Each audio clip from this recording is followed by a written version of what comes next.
Salut tout le monde et bienvenue à cette nouvelle vidéo centrée encore sur le groupe électrogène. Et nous avons eu à nous absenter pour vous présenter les différentes découvertes, les nouvelles découvertes qui seront très utiles pour l'évolution de nos connaissances dans le champ du groupe électrogène, dans le champ du génie électrique. Aujourd'hui, nous sommes de retour et nous allons aborder quel thème? Nous allons aborder le thème des différents pannes qui peuvent surgir sur le groupe électrogène. Je vous invite alors, avant de commencer, à vous abonner. Abonnez-vous à cette chaîne, abonnez-vous massivement pour une meilleure évolution de la chaîne. Partagez, commentez, cela fera du bien pour améliorer la chaîne. Aujourd'hui donc, comme nous avons dit, nous allons parler sur les pannes qui peuvent surgir sur un groupe électrogène. Ce grand thème sera subdivisé en 3 sous-thèmes, à savoir comment faire lorsque votre groupe électrogène ne démarre pas, comment faire lorsque votre groupe électrogène démarre et ne débite pas de courant, comment faire lorsque votre groupe électrogène débite le courant et malgré tout cela s'arrête encore en cours de fonctionnement.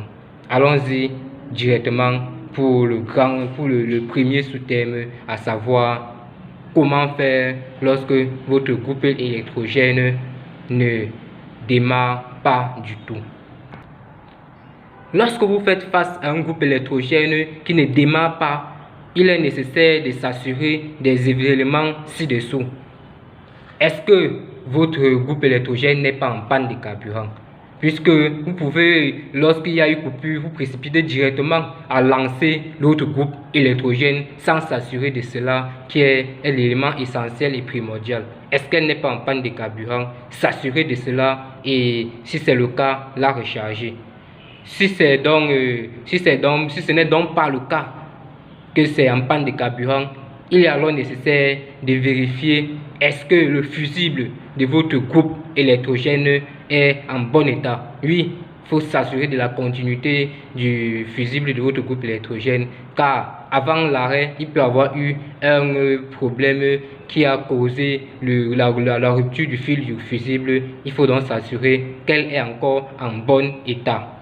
Et si vous vous assurez de cela et votre fusible est en bon état, il faut s'assurer que votre contact, le contact du groupe électrogène est bien sur on. Oui, là, il faut s'assurer qu'elle est sur on, puisque comme cela a été dit, dans la précipitation, on peut ne pas s'assurer de ces éléments qui sont essentiels. S'assurer que le contact de votre groupe électrogène est bien actif, c'est sur on. Et si malgré tout ça, et si vous vous êtes assuré et que votre groupe électrogène ne démarre toujours pas, il faut vérifier le robinet de votre groupe électrogène. S'assurer d'avoir fermé le robinet de votre groupe électrogène, car elle peut ne pas démarrer car vous n'avez pas fermé le robinet et donc le carburant ne circule pas. Il faut s'assurer d'avoir eu à fermer le robinet de votre groupe électrogène. Si vous avez donc eu à fermer le robinet et que vous démarrez, il n'y a pas d'enclenchement, il n'y a pas de démarrage, alors il est temps de s'assurer que votre disjoncteur de débit d'alternateur est bien en position off. Oui, puisqu'il faut s'assurer que le disjoncteur, l'alternateur ne débite pas lorsque vous êtes en train de démarrer. C'est un groupe électrogène, c'est nécessaire pour cela. Vous démarrez d'abord, après vous allez l'enclencher. Voilà donc la somme des éléments nécessaires à vérifier lorsque vous êtes en train de démarrer votre groupe électrogène et qu'elle ne démarre pas. Lorsque vous avez fait tous ces éléments et qu'elle ne démarre pas, là, ça ce sont des éléments primordiaux. Il serait temps pour vous de chercher un nouveau moteur, car là, votre moteur est défectueux. Nous allons donc entrer sur le deuxième sous-thème, à savoir votre groupe électrogène démarre mais ne débite pas de courant. Si c'est le cas, vous avez un groupe électrogène qui démarre mais qui ne débite pas de courant, là, il est temps de regarder des éléments ci-dessous.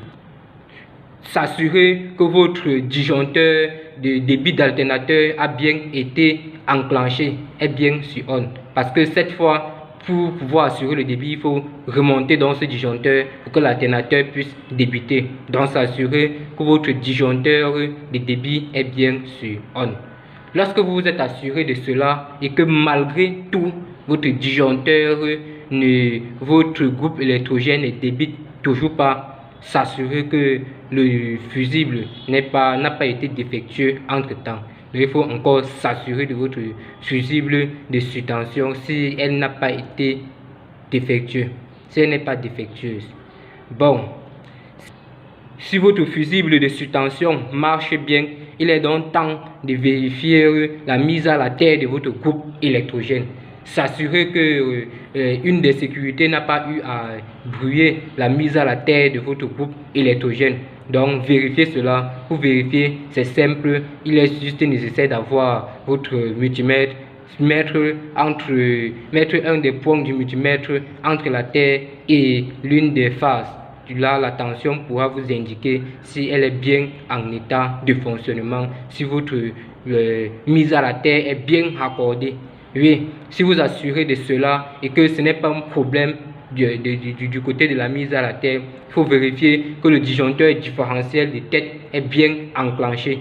Si le disjoncteur différentiel de tête, oui, est bien enclenché, oui, si c'est bien armé et que malgré tout votre groupe électrogène ne fonctionne pas, là, pensez déjà à vous procurer un nouveau alternateur. Oui, car ça, ce sont des éléments aussi principaux, primordiaux pour le fonctionnement, le bon fonctionnement, à vérifier pour le débit du groupe électrogène. Là, nous allons donc passer au troisième sous-thème, à savoir votre groupe électrogène démarre. Cela démarre, ça débite, mais en cours de fonctionnement, ça s'arrête.